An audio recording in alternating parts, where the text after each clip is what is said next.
I'm sort of a wanderer by nature.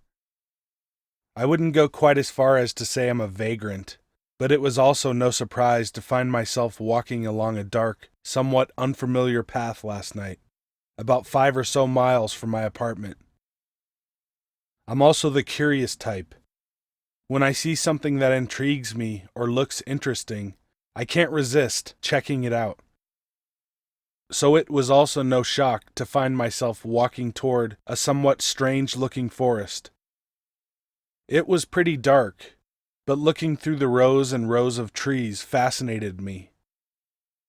It was the type of forest that looked intentionally planted, with tons of tall, skinny trees, in rows, reaching up high like long, spindly arms, thrusting through the soil toward the sky.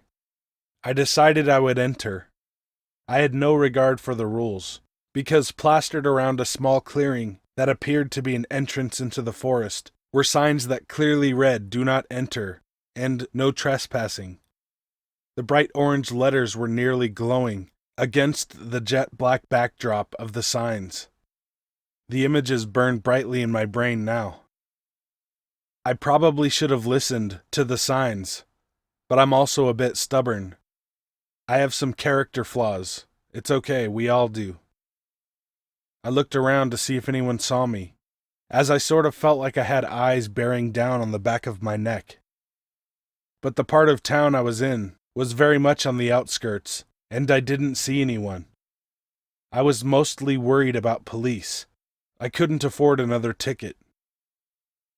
I made my way through the makeshift entryway and plunged deeper through the trees. I paused as I thought I heard footsteps, but instead watched a group of 5 or 6 deer walking through the woods, making sure not to move so they didn't get spooked. They were majestic.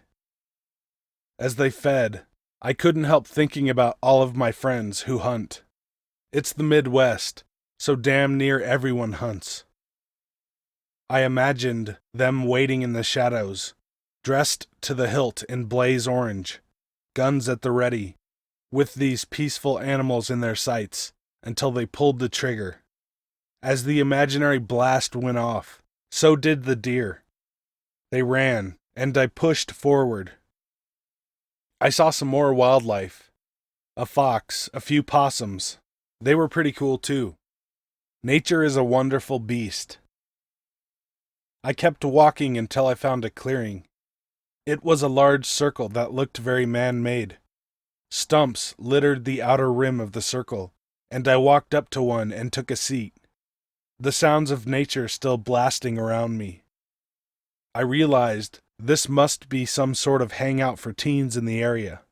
Roaches and discarded empty beer cans littered the ground. Off in the distance, I saw glowing from the window of a cabin. I must have reached almost the back of this forest, after walking 45 minutes or so. It was understandably small, as I was still in town. I had never seen this cabin before, though. I sat looking up at the stars and the moon for a bit, before I decided it was time to head back. When I started to get up, I heard some rustling, and figured it was just some more animals.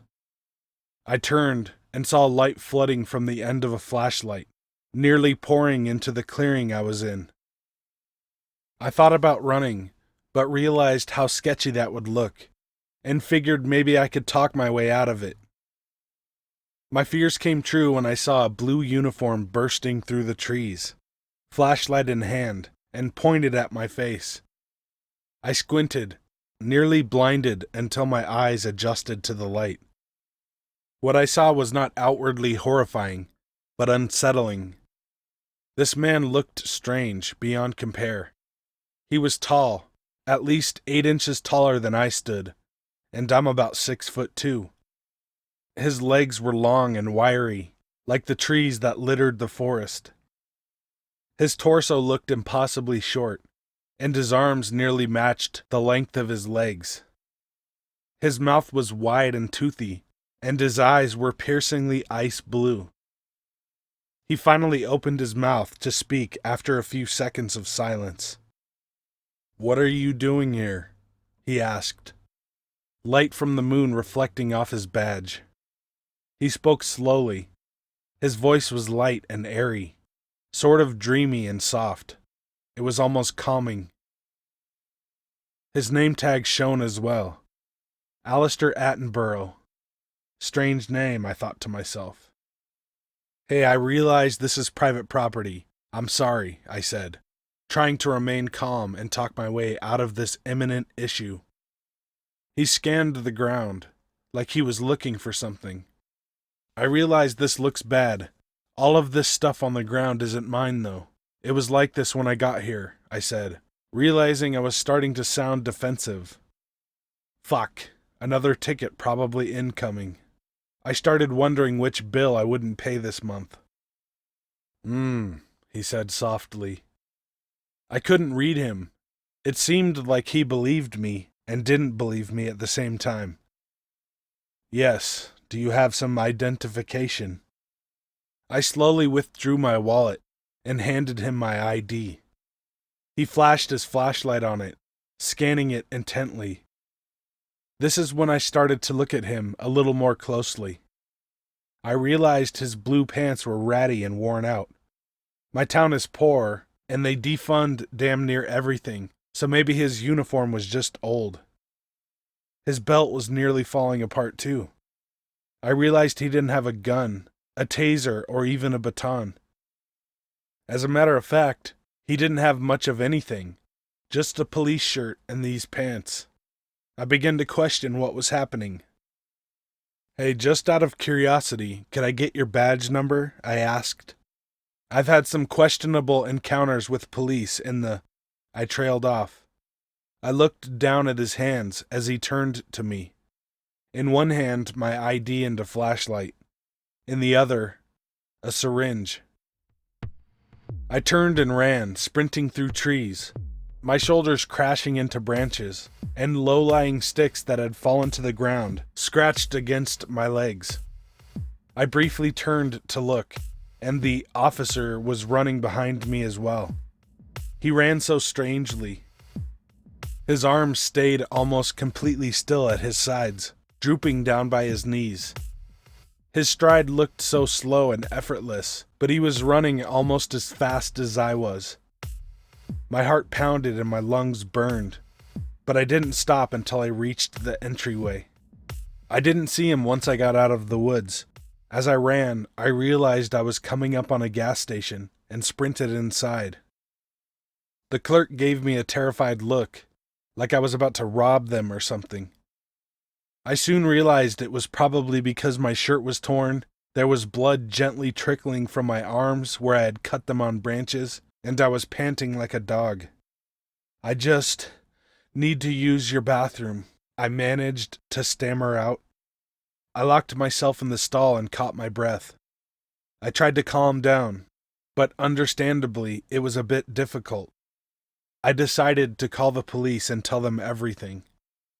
As I stood outside the gas station, explaining to the dispatcher what had happened, they sent officers my way. I explained everything to them, and they searched the woods to no avail. They found not a trace of Alistair Attenborough, or whatever his real name was. The officers probably thought I was insane, but luckily they didn't give me a trespassing ticket and offered me a ride home. I hadn't smoked in a couple of years, but I asked if they would wait while I bought a pack. I think they realized how stressed out this whole situation had made me, and seemed like nice guys, so they obliged. When I got to the counter, the clerk asked for my ID. It wasn't there. Alistair still had it. My heart sank. He had my name. He had my address. He knew who I was. I asked the police to search my apartment, and they found no trace of entry, nobody hiding in the apartment, and nothing out of place. They offered to station an officer outside for the night, as they could see I was visibly shaken, but there wasn't much they could do outside of that. Under the letter of the law, nobody had committed a crime, except me, really, and nobody was under investigation. Nothing happened overnight, but I'm so scared. Every time I hear something rustle, or something tap against the window, I expect to see his wide smile, and his compact, pug-like face, staring back in at me. Who knows what was in that syringe, or what he wanted to do?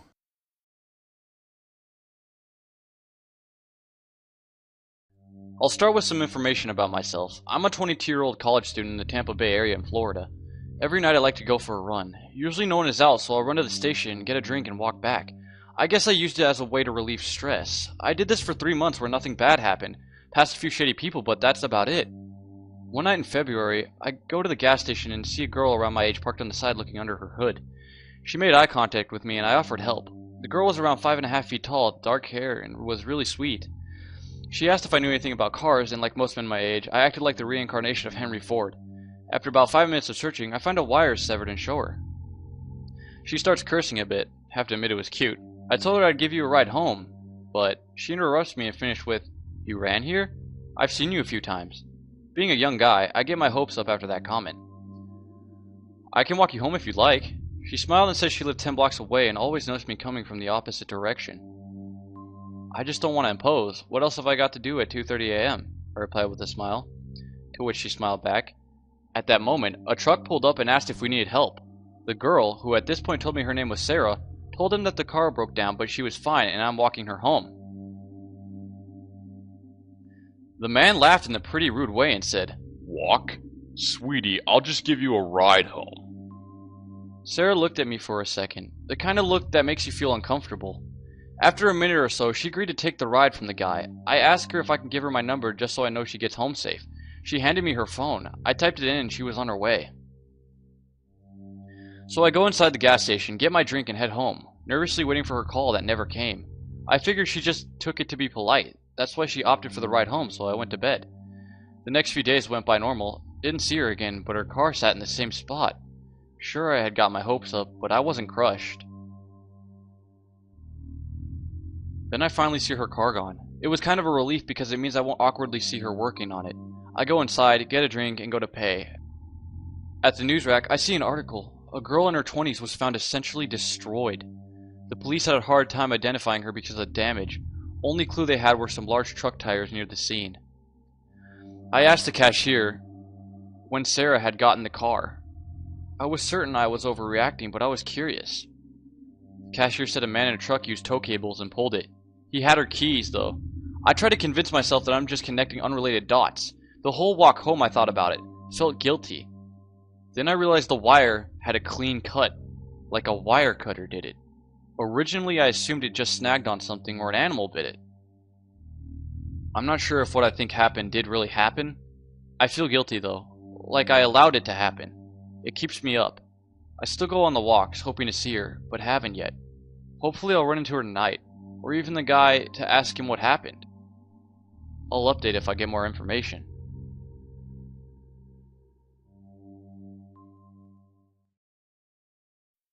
It was around 2 a.m. the last time I went for a walk in that neighborhood. It was the middle of the summer. I needed to get my routine walk in and clear my head.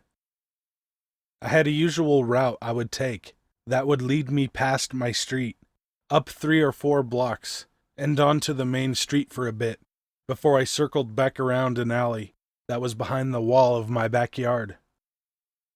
Not exactly the best, but it was the one I had used countless times. But for some reason, I just had this feeling that I shouldn't go onto the main street. Like I said before, it was around 2 a.m., and I didn't have my phone on me for whatever reason. I actually felt terrified for a moment as I looked down the sidewalk and past the street lights. There weren't any cars around, or anyone else out, which wouldn't be too unusual if it wasn't for the gas station that was on the main street and the McDonald's across from it.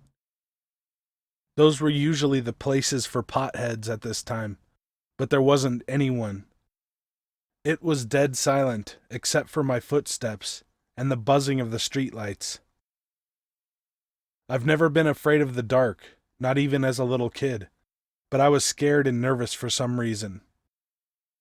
I figured I was just being a wimp and continued on my route. I really wish now that I had just turned around and gone home, like my gut was telling me to do. As I walked down the main street, the feelings I was having got stronger, and I felt my stomach tighten as I passed by the empty gas station and down onto a street that during the day looked normal, but right then it was terrifying, as there were no lights around, and it was a long stretch to the next one. I remember swallowing hard and forcing one foot in front of the other. It would have been pointless to turn back and go the other way home, as I could see the entrance to the alley at the next lamp post. That's when I heard something that made my heart jump in my chest and my stomach clench. A truck's engine broke the silence, and I jumped when headlights were suddenly on me. There wasn't any way a car could have snuck up on me without me seeing the headlights or hearing it beforehand, much less a truck. I froze and thought maybe the truck was just passing and trying to make sure it didn't hit me, as there weren't sidewalks on this part of the street. But it didn't pass me. I heard the engine getting closer and closer. I remember reaching into my shorts pocket for my knife and clenching my fist around it tight enough to hurt. Slowly I kept walking and kept my head looking forward as I tried to make it down the dark street. So many things were going on in my head. I was remembering horror stories I'd read online and in newspapers about girls being abducted and killed, raped, sold, and everything in between. I tried to remember the self-defense unit my gym class taught a few months before. I mainly thought of my grandma in bed, thinking I was okay. I could hear the truck getting closer, and I tried to pick up the pace. That's when the engine revved, and I could basically feel the heat from the headlights on my back. I broke into a dead sprint and ran faster than I think I ever had in my life. I could hear the truck still so close behind me, and now I knew it was following me. Never had I thought I'd be in this situation. My lungs were screaming by the time I made it to the alley entrance, but I couldn't stop running. At the time, I didn't know where I was running to, only that I needed to keep going. My chest hurt, my eyes stung, my legs ached, and I wanted to scream at whoever was following me to leave me alone. It wasn't until I turned a sharp corner down a street I recognized that I felt even an ounce of safety. The truck didn't turn down the street, as I'm sure the driver didn't think I'd turn so quickly.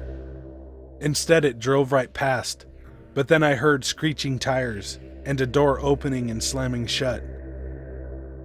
Now I was dead terrified, and tried to remember if I was on a street that could take me home or take me to a friend's house that lived nearby. I've never been religious, but I thanked whatever gods there were right then when I saw the name of the street, and I knew I was only 2 blocks from my friend's house. But I could hear someone behind me, and they were close. I could hear their panting just as well as I could hear my own, and I wasn't sure how much longer I could keep running.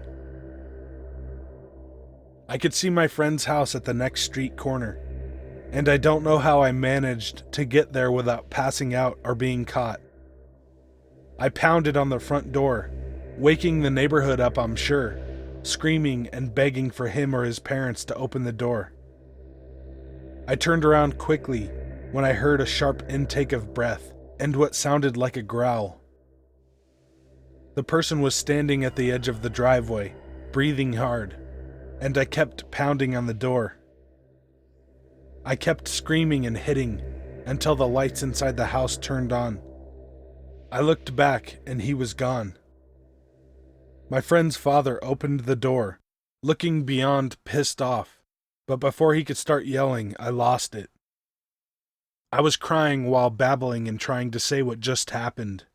The look on his face went from anger to concern, and he pulled me inside. I didn't stop crying until my friend came into the room and basically shook me to calm me down. He and his father listened intently as I told them what happened. I ended up staying there until sunrise when my friend drove me home. My grandma was already awake and looked concerned as to why I hadn't been home already, or why I was being driven. Part of me wanted to not tell her anything, so she wouldn't worry, or say, "I told you so," but another wave of fear came over me, and I cried again. I told her everything, and she immediately demanded we call the police and report it. I didn't want to. I didn't want to have to think about it ever again, even though technically nothing had happened. She refused to hear it, and an hour later, 2 police were sitting in our living room, asking me to explain everything again. Apparently, there had been reports of a truck driving up and down the main street all night before I had been out, and how the driver of the truck had stopped at the gas station and acted strangely towards the cashier. They asked me to describe the truck or the person, but I couldn't. My best description was the truck was black and looked new, and the person was taller than me, and they wore all black and had long hair. They ended up saying that was close enough to what the gas station attendant had said. They said they'd be in touch if there were any more questions that came up, or if they found a suspect. They never called or came back. I did my best for the next month to forget about it and be calm, but I couldn't go on night walks anymore. My grandma refused to let me, and my own fear and anxiety was enough to keep me locked safely in my room. About a month or so later, the fear that I'd gotten rid of sunk its way back into me. I had just gotten home from school, and I went into the living room to say hello to my grandma. She was on the sofa with a hand over her mouth. I was confused before I looked at the TV. There was a school photo of a girl. The girl didn't live too far away from me, and was a sophomore at a rival school. And she was last seen 2 nights before. I've moved states since then, and haven't heard anything about the girl who went missing. But no matter what time it is, or where I am, I can't help but freeze at the sound of a truck engine, and wonder if they found me. Hey guys and ladies, thanks for watching. If you want me to tell your story or read a creepypasta, email me at the address in the description. I want to thank CreepyKid Pasta for working with me. Go check out his channel. I put a link in the description. Be good to animals, even people. So. Ja, snämmar, Bergsbus, Rish. Her name is Ripley, and she's my sis, and yeah, and my sis. You gonna go potty?